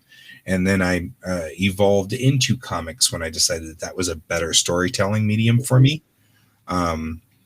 So a lot of these are prose, and I'm reading the prose and I'm like, man, this isn't bad. I mean, it's immature, sure, but it's not bad. I mean, there's like a thread of solid work going on there. And I'm just so frustrated with some of these stories that start out fascinating. I had an entire story about a guy who had to team up with a robot, an android, and they were both cops. And I mean, this must have been that's happened a couple of times, but the android had like a very interesting, diverse background, and the guy didn't want to work with her because he knew about her background and all this stuff.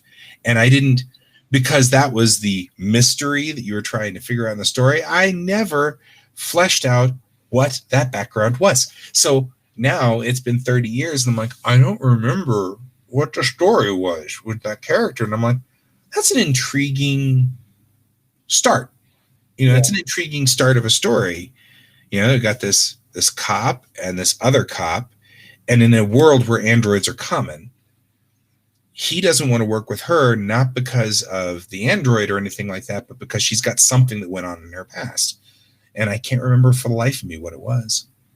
Yeah, and so I think I think we are on this one is I'm going to plot the hell out of this story so that it's all documented, so that everything is there, so that when I get to writing, not only is it, you know, I'm having a bad day, I don't want to continue with my story, I hate my life, you know, yada, yada, imposter syndrome, whatever happens, I can still continue on because I'll have all the structure there to continue with it.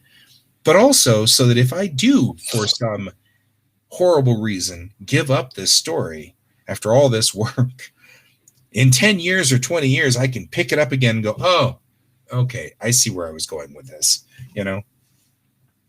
Yeah. Oh, man. I mean, and V makes a very good point. No children and limited obligations definitely brings. Yeah, this is me looking. That's why I'm snickering at you most of the time. This is why I sit here over here, you know, snickering silently in the corner, because you're like, I'll get all this done. I'm like, no, you won't. Well, I mean, we only moved one spot up in the adoption pool this past month, so I want to be realistic. I talked to our caseworker, and she literally said that we pretty much don't need to be ready or anything until we get more past 20. Like, and by past 20, I mean 19 and below is usually where it can now happen whenever someone decides. Right. Sure. So, I you know, having been down that road, I know you're going to suddenly, as I'm discovering, it's hard to pull big projects. It's hard to do things, and that's the other reason I want to break this down into very, very small pieces.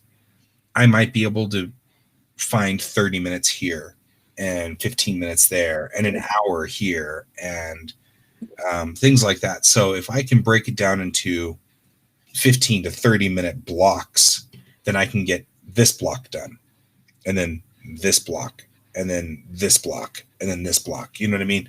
And we're still making forward progress, because I think the moment that I start stalling, that's the point where I get so disenchanted.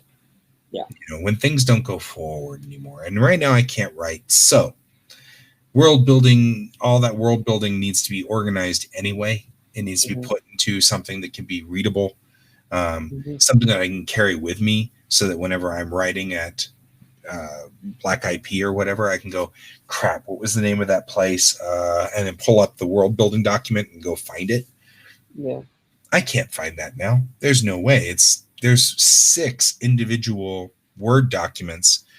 This one that's up here has 20,000 words in it, and that's this one that's up here, and there's 6 of them that are like that. I mean, I have composed in world building 100 pages of words, and I can't find that. I can't find that now. There's no way. There's 6 individual Word documents. This one that's up here has 20,000 words in it, and that's this one that's up here, and there's 6 of them that are like that. I mean, I have composed in world building I have composed effectively a full-length novel. Yeah. And just world building pieces. Not to mention your new alphabets. Right? I have a new alphabet. I have all kinds of stuff. Yep. And now I'm building the assets for it so I can build the backgrounds. That's the other thing that has to be done. Because once I get the assets built, then we can just roll into it. But in order to do the assets, I need to know the locations that I'm going to be usually in. And I realized I don't have that. That's actually what prompted all of this. I started building, I showed this last week, I started building Chang's apartment or whatever. I was like, oh, that's great. What are we doing in Chang's apartment? Does anybody even know? You're going to have a boogeyman come out of her bed? I mean, right? I mean, it's like, what's going on in this apartment? And That would I be realized a fun side story for you is something happens and everyone has to go to Chang's apartment for some weird reason. Right. Well, that's actually in Tamerlane, in the original comic that all of Bellatrix Rising is based off of. They had a room on the ship, which was the galley. Mm-hmm. And they all got together, and they didn't have a conference room because it was a small ship. So they didn't have the classic Star Trek sit around at the conference room. What they did was they went to the galley and they took turns. Each character would cook. Mm-hmm. So that was part of the story in Tamerlane was that. So I'm just going to take that and move it into Bellatrix Rising wholesale. Mm-hmm. But there is no galley on the Kittiwake. The Kittiwake's even smaller than the Tamerlane. And so what I'm going to have them do is they're just going to get together in Chang's living room and do the same thing. Somebody takes a turn cooking, and it's a good ghost in the apartment. If it was Star Trek and it was Beverly Crusher, I'm just saying things could get on. Not a good episode of Star Trek. Too soon. That was not a good episode of Star Trek. Anyway, it's probably the cheesiest one. It was horrible, but it was funny, and it's funny to make jokes about it now. Yeah. It's kind of like if you go over warp 10, you turn into a lizard and have sex with your captain, and that's a thing. So there's that. What? Threshold from Voyager. Oh, it's another one of those listed under the episodes. There are a couple of episodes you're like, did people not think through what this meant? Because, like, really? Yep. So the outfits. Yes, that's true. That was a great episode for outfits. That was a great episode for outfits. Anyway, things that I wanted to do. I need to come up now with what does Chang's living room look like? What does her living space look like? So we've got to come up with that, and that's honestly, cool. When you mention Chang's background and like the more you describe her, honestly, I can see her like having very, very minimal style. Yeah, she's gonna be minimalist. You're absolutely right. Yeah, I don't like. I think everything in her house will, in her apartment type scenario, it may be a bit larger than everyone else's. But the one thing that I can say is like everything will have function. Yeah, and nothing will seem like it's not supposed to be there. Like I don't see frilly knickknacks and stuff like that. Like that. I don't see her knickknacking either. I agree. It was interesting. I was writing up her bio right over here, and it was like, what does she usually wear was a question. And I was like, well, a Starfleet uniform or whatever is the equivalent, the Unity uniform. And then I was like, yeah, but she's not going to be wearing a Unity uniform all the time. What does she wear off duty? And the answer came back really loud and clear from her. It was black. Yeah. Oh, black. And I'm like, okay. I'm like, you do you, boo. She's not colorful at all. She's just like black. And I'm like, okay. So I can see like basically a black turtleneck, right, with like maybe a black skirt, exactly, or just a black dress. She's a pants person. Well, I mean, I can just see like everything is black. Like everything's black. Everything's black. It was so funny because like asking the character what she wanted to do, I got like these visions of just like biker gang, leather and that kind of stuff. And I was like, yeesh. Yeah, she's not a color person at all. She's very Yeah. bland. Oh, Which I is think what funny V means because is looking at the dark other purple. characters off duty, all the other characters came up with different colors. Like I got Bennett is very colorful. She wears colors. She likes colors. So she's very colorful. I think what also V was trying to go for is that there is a certain black hue that when light shines on it, It turns it purple. shines dark purple. I think that's what she was I alluding think to. that's probably true too.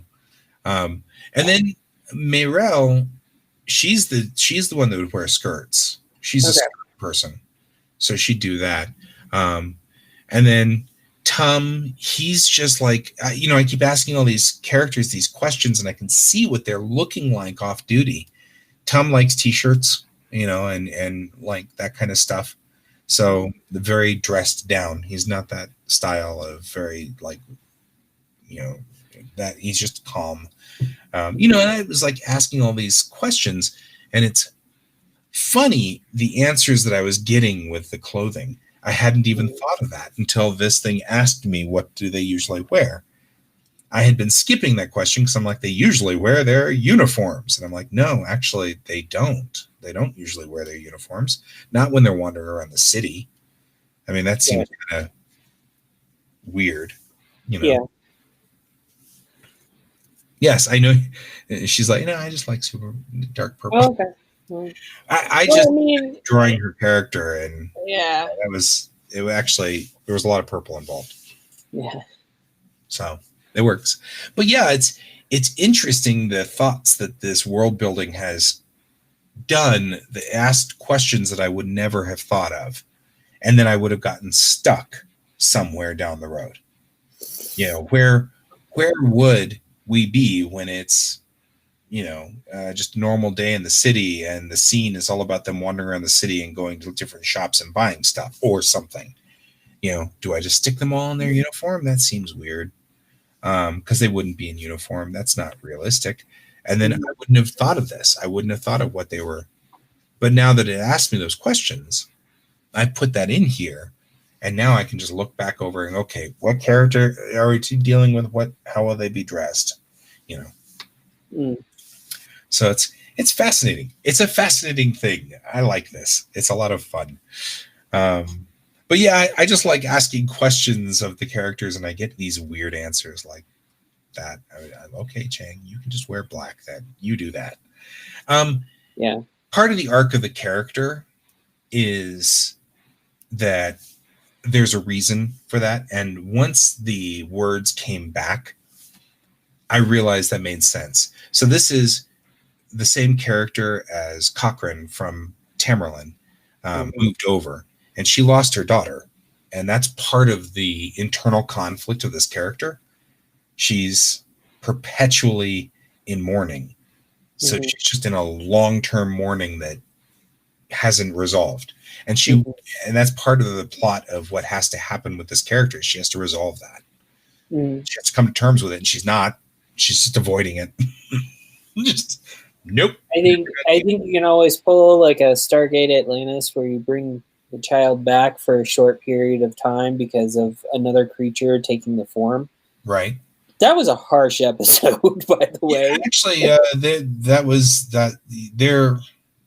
The plot of the long arc involves getting tangled up in that in a rough way. So that's involved in there, not bringing back the daughter. Right. But the husband, her ex-husband, is trying to bring back the daughter using magic. Because there's a sub thread of magic that the heroes don't use the magic at all. That's the stressor between the two conflicting. There's the Force, if you will, and it's not done the same way as the Force is in Star Wars. It's there was a war. The war damaged the universe, and in the damaged universe now there are things that break physics. Yeah, because physics has been broken by the universe, and there are machines that you can get now that you can wear on your wrist that will allow you to exploit that in a way, and that's magic, because it's exploiting this Yeah. breach in normal physics. The problem is that Unity, our guys, the heroes, have decided that's dangerous and we shouldn't do that, so it's banned. But the bad guys in the story use it, and so the husband defected and is now over there in the bad guys trying to raise the daughter, and that's Gotcha. what's going on. So I actually made that realization that the two characters, that the villain of the story is her husband, her ex-husband. Mhm. And the resolution is if they can both come to terms with this in their own way. She has to confront him, he has to confront her. They need to confront their own problems. So the villain isn't, a mustache twirling bad guy sitting over there going, "Ooh, ah," or anything like that. It's deeper than that. And so doing that, actually, all of this pre-work has helped a whole lot. Yeah. Because now I've figured out what the line is. And Mhm. my villain isn't a mustache twirling evil guy over there. It's somebody who's trying desperately to do the same thing that Chang is. I was reading something that said villains are the shadow of your main character. Right. It's kind of like the if you've ever read the Earthsea books. Yeah. Yeah. So like the villain turns out to be the shadow of the hero. Ursula K. Le Guin does some really solid writing. Yeah. Her stuff is always good. And Yeah.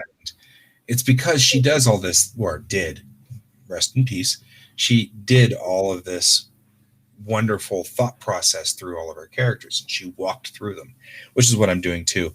And yes, yeah, you're right. Star Wars has Jedi and witches. It's the Clarke rule. Arthur C. Clarke put out a rule that actually Star Trek referenced, which I thought was awesome. Yeah. The Clarke law, which is any significantly advanced technology is seen as magic. Yep. And that's actually exactly what I'm doing here. I mean, Star Trek did have time travel, and they did have the Q. Right. Both of those are magic. Yeah, yeah. But I want to point out the Q are basically beings appearing in a 3D form, but they've hinted that they are not a three-dimensional race. Like they're. Mm-hmm. Right. She's quoting. Yeah. I'm trying to figure out whether she's telling me that I think that people are good or bad. No, I think it's just playing into the dynamics of what you're talking about. That's all.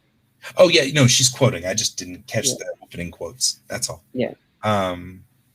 I absolutely agree. I have always believed that there aren't good people and bad people. It's grays. Well, I mean, you're always a villain to someone when you think you're the hero. Yeah. Yeah, well, everybody's the hero in their own story. Yeah, exactly. There's somebody took a wonderful scene from Deep Space Nine with Garrick and Dr. Bashir, and Dr. Bashir says, "So wait, everybody's a hero in their own story?" And Garrick's like, "Everybody's a hero in their own story." And then Dr. Bashir goes, "What about the villains?" And he goes, "Especially the villains." I was like, well, I mean, if you think about it, like people who are portrayed in stories that are villainous, they are driven to do what they are doing. They believe wholeheartedly that they are correct, even if it's morally wrong. right. Like in their mind, they are doing something much bigger. Yeah. And yes, Donald, fifth dimensional being that meddles in the three-dimensional projects. Yeah. Hey, we received 100 messages today with Restream, 2 of them from a bot. Yeah. Thank you, guys. But yeah, I mean, I think that's when I wanted. Yeah, I love Garrick. What I wanted to do though was, it's easy to start a story with a mustache twirling alien or bad guy. So I mean, even if you think about it, effectively Khan is a mustache twirling bad guy, right? And of course, he's the best part of Star Trek 2. That said, he is a little flat. You know, there's Yeah. not a lot going on there. And it's sad that they brought Khan back and then just still left him being flat. It's like, Well, I also agree with the ruling that when you develop a story which has a pronounced villain, yeah, that your main character is not as detailed, your hero character is not as detailed as your villain character. right. Your villain character will have next to no growth at all. Your hero character will have growth consistently. And the thing is when you're talking about it that way, that's when it starts becoming like, wait, do I really want this character to be so one note? You know, it's kind of back and forth. And then, so what I've been noticing, taking that type of idea and you apply it to kids' cartoons that are going on lately, they have now started to break that mold. And so a lot of kids are growing up to adults who are not expecting that paradigm any longer. Right. Like, like one of the, yeah, I mean, some of the best ones that I have found are coming out of Disney. Not so much Nickelodeon outside of, you know, Korra and, you know, Last Airbender. There's a few that are just like, no. But the thing is like right now, I mean, both me and Bill were sad when Star versus the Forces of Evil had actually ended. Right. But the way that they ended it was perfect. Right. Because yeah, the problem was magic. right. You know, like the true villain was actually a construct of the actual story. And that's what I was starting to realize. Now, I mean, part of this is that I'm doing what they're going to do with, they've already said they're going to do this with Strange New Worlds, which is the new Star Trek. They were talking about the fact they're going to go back to episodic, but when they do, they're going to let the characters grow. And I'm doing the same thing. Yeah. So we're going to have, over the course of all of the comics, all the characters have to grow to a point, and they're heading to a goal. And I wanted to make sure I had all of those tied in. And that meant that I ended up with a villain to Chang. And the Chang's villain is her ex. And that's not intended to be, you know, funny. It is kind of funny. I mean, because it's kind of a tropey thing to do, but it's not the same way as you'd think it would be. So I think it would only be a bad thing is if you never resolved the conflict between them originally. Right. Well, that there is a resolution. There has to be. Yeah. But the catalyst to this resolution is Alexandra Hodge, who's the MacGuffin of my story. So I have a person who's a MacGuffin, and that's going to be funny. But that fits that starts this change in thought, because Chang has gotten herself stuck in one spot and she's not moving. And this catalyst hits there and knocks her out of her comfort zone and moves her into a different spot.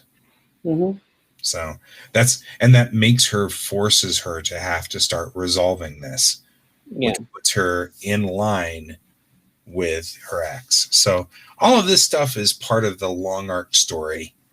And, you know, and that's going to happen over many, many issues of the comic. And for the most part, it's going to be one line or two lines in each issue that tells you that we're still progressing in this story, but it's not going very far yet. You know, each character has sort of an arc that they're headed for, and they're going a different way. And I'm making sure I've got those all fleshed out right over here on these pages so that I don't get out of sync with this and I don't lose track of it, because I've had problems with that before where I'd start writing and then I'd run off track, and I don't want to run off track. So, you know, we need to keep doing that. So there's a reason behind all this excessive world building. A lot of it's to keep me from wandering off the road. That happened in the last issue of Tamerlane. I don't know what happened. I just I was moving along in the story and then just fell off the road. The story, I painted myself into a corner by accident. And it was so weird. And so I'm trying not to do that this time. There's no painting myself into a corner. Mm. So anyway, the TLDR on that one, because we're coming up on the last 4 minutes, the TLDR on that one is really that there is a reason behind all this excessive world building. I'm trying to block myself before I do something stupid and lose track of the story. Hey, you started, you got one thing really good. You stopped making new things. Yep. There's no more new information. Because I think last week was the last time that you gave me new information. Right. There shouldn't be any more new information. So I'm just consolidating. If next week you tell me there's more new information, I'm going to go, hey, guy, come on. No new. Right. Just expand on what you already have. Yep. V is saying that she's a MacGuffin for now, but who knows? She might say she isn't a MacGuffin. She's very much a MacGuffin. She's even a sci-fi construct sort of design. So it's all good. She may decide she's not a MacGuffin, but I don't think she has that choice. Yeah. Of all of my characters, she's the one that has very little agency. And it's kind of weird because I tend to give my characters a lot of agency, but it's part of the design. By design, she has to not have agency. So she doesn't get agency. Sorry, Alex. So that's the way it goes.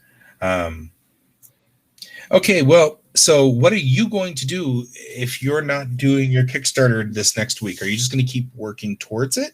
I'm going to keep working towards it, but I definitely need something new to kind of kick my butt in gear. I am actually in the same place as you are. I have been traveling around my apartment trying to figure out on what the best spot is to actually work out of. That's basically been my issue. Yeah. Because there's a kind of a sense of dread type deal for me and how I work and how I process things prior to having kids. That lately I've been thinking about when I do have a kid, how is this going to work? Yeah. Because I sit at a desk where the crib is going to be going. And we also have my husband's side of the room is basically all electronics. So, and we can't move his instantaneously. Like his, we have to wait for a little bit before we actually move it out. So like in my mind, I'm trying to think like, so when we do have a kid, how about I set up my art desk inside of a closet so I can just close it and open it so that I'm still in the same room. They can be playing. And I can like be right there when they're awake, but then when they're asleep and I've gotten them down to nap, I can sit there and work, and then I'm right there when they wake up, which is going to be a horrible process. You know that I won't be able to stop myself from making coming out of the closet jokes. You know that. Oh, I know. I mean, that's just going. That is such low-hanging fruit. I know. It definitely will be like, hey, my art desk is open for business. Oh, wait, it's out of the closet. Yeah, okay. Got it. Yeah. I'm not going to be able to let that one go. No, it's not. But like the thing is we're also hoping like by the time we actually do get a child that we will be able to have a house to go to where we'll have a separate room. Right. So we're trying to explore our options right now. We're just like right now it's just there's a lot. The other thing I need to do is I started a project with another person and I need to get back to that as well. So I just need to figure out a way to do what you were saying for writing, but for drawing. Yeah. Well, I've got a couple of commissions and things like that too. So yeah, we got to. Oh, that I need to start doing more of because apparently every single time I do a commission thing, like I get people who don't want to pay. I noticed that one. Although most of the time nowadays, my commission people have been paying, and that's been great because actually we've been getting kind of low on the money thing recently. So commission is good. I need to figure out a way to make some cash, even if it's just doing backgrounds for people. Yeah. So. Yeah, I think this is a good plan for you, and I think this is going to be awesome. I guess keep us posted. I mean, you're going to be here next Friday because I'm gonna this. be yeah. I probably won't be interrupting like me appearing every Friday until probably later in December. So I'm traveling. Oh, okay, that's fair. Yeah. That's good. We'll just going. Direct care is always hiring. Yeah, What is direct care though? prepay for commissions is generally what we do. Yeah. Donald, that's typically the way this goes. Unless you're like a buddy of mine, at which time I'm like, yeah, I'll finish it, and then you. Yeah. There's a list of be good. There's a list of people in Colorado that I will never not get a pre. Yeah, I mean, it's like there's some people are just going to try to sneak you to make work for them. I hate that, but yeah. Generally, the problem is like I was at Hexacon, and this kid prepaid for his standee. I made the standee, had it ready for him, and he never came back. And that still bothers me to this day because he never came back to pick up his standee, and I made it for him and he paid. And so there's the flip side. That's like, that weighs on me. I'm hoping I will see him again someday. And then, hey, I still have a commission in my thing that I keep where I put all my commissions before I send them out. And I still have this one. It's almost 2 years old. And I check in, and he's still not had the ability to pay it for it yet. So, you know what? I'm not going to... He has like 4 kids and his wife. So, I mean, he has a lot. V is talking about actually joining a job, which that's always an option. But I think unfortunately, those types of jobs I would love to do, but I have certain health conditions that prevent me during COVID to actually interact with them. I don't think she's interacting with anybody, but no, I meant the people she's talking about. That's what I mean. I think she's working from home. I'm actually not joking. I mean, I'm joking. I think V and I have built enough of a relationship that I can tease her yet, but I'm not sure if I'm at that spot. You build friendships and you get to like a point where you can start taunting people, and you get to let me just ask: is this job that you're talking about going into someone's home, or is it someone where you just call them? I don't. But I mean, I think the last time we were gaming. Okay, you were in the community. That's right. So this is the other job. The last time we were gaming, she was talking about switching jobs from this job. So, yeah. So it was... it's a totally fulfilling job, though. It'd be rough. I mean, I think... I mean, yeah. I mean, it's one of those things of I know I can do stuff like that, but at the same time, like, I have to choose my jobs wisely. I have to do work from home jobs right now. So... Yeah, actually, and as long as I've got a kid, I'm the stay-at-home dad, so I can't do anything that requires me to leave because he'd have to go with me. Yeah. So. Yeah, I mean, my husband works from home right now. Mic just changed. You know what that means? Yep. We are over by 5 minutes. So, okay, guys. Well, it's a lot for not a lot of money. That's artist for you. That's where I'm at right now, V. That's where we are. Thank you for joining us today, V and Donald. I really appreciate it. I know Brent will jump in at some point in time. So there will be some Brenting out there somewhere, I'm sure. And we did make like 100 posts today, which is kind of cool. I like it when we have days like that because that means you guys are really engaged and it's kind of fun. Yes. I'll be back with you guys on Monday. We'll be working on more commissions.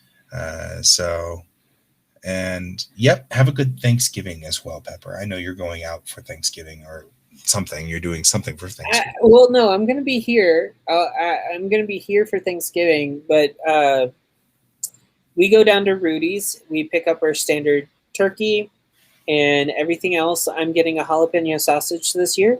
Ooh. I'm doing something a little bit different with the. I'm calling it dressing because we don't stuff it in the turkey. Yeah, that works. Okay. Ta-ta Have for fun. now, V. I'll see you, V, on Thursday, or before that if you show up here for the show. I'll see you, Donald, on Monday, because you tend to be here at the show too. And I'll see you, Pepper, probably next Friday. We do it next Friday? If not before. Yeah, if not before. So, okay, well, there we go. I got to find my mouse, which has wandered off. I'll see you all later, and thank you. And everybody, remember to keep your eyes on the stars. Bye-bye.